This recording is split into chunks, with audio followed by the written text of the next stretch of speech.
55। श्रीमान, मैंने संविधान देखा है और मैं चाहूंगा कि संविधान इस दिशा में सुधारा जाए। हम राष्ट्रपति पर अभियोग लगा सकते हैं, राष्ट्रपति को इम्पीच कर सकते हैं, लेकिन राज्यपाल को इम्पीच करने की कोई व्यवस्था नहीं है। आखिर जनता के लिए कौन सा रास्ता है?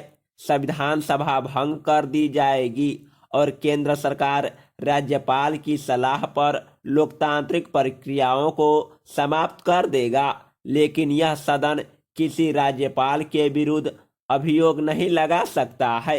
इस दिशा में संविधान में संशोधन करना जरूरी है।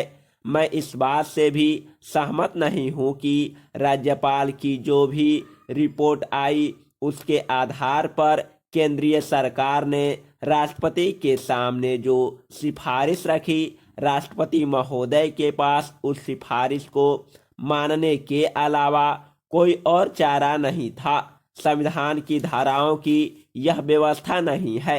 मैंने विधि विशेषज्ञों को भी इस संबंध में अपनी राय प्रकट करने के लिए कहा और अनेक विधि विशेषज्ञ इस मत के सहमत हैं कि इन मामलों में राष्ट्रपति को केवल केंद्रीय सरकार की नीति पर चलने की आवश्यकता नहीं है, वह स्व विवेक से भी काम ले सकते हैं, अपने डिस्क्रिप्शन में भी काम ले सकते हैं। मेरी जानकारी नहीं है कि राष्ट्रपति महोदय ने राजस्थान के मामलों में स्व विवेक से काम लिया, और यदि स्व विवेक से काम लिया तो उनमें ऐसा निर्णय हुआ जिस निर्णय से संविधान की मर्यादाओं की रक्षा नहीं हुई।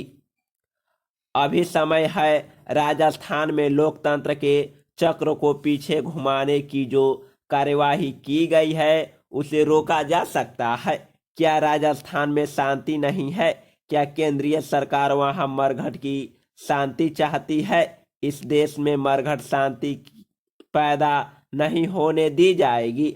अगर संविधान की हत्या की जाएगी और केंद्रीय सरकार लोकतंत्र का गला घोटने पर उतारी है तो शांतिपूर्ण तरीकों में हम पूरी निष्ठा रखते हुए भी इस अन्याय के खिलाफ लड़ेंगे। हम नहीं चाहते हैं कि मामला सड़कों पर तय हो, लेकिन आम आदमी के लिए ही काफी नहीं है। आम आदमी को यह कहना भी जरूरी है कि उसे सड़कों पर निकालने की नौबत नहीं आने दी जाएगी। अगर राजस्थान में विरोधी दलों को सरकार बनाने के लिए बुलाया जाता तो क्या बिगड़ जाता? इससे लोकतंत्र अधिक मजबूत होता।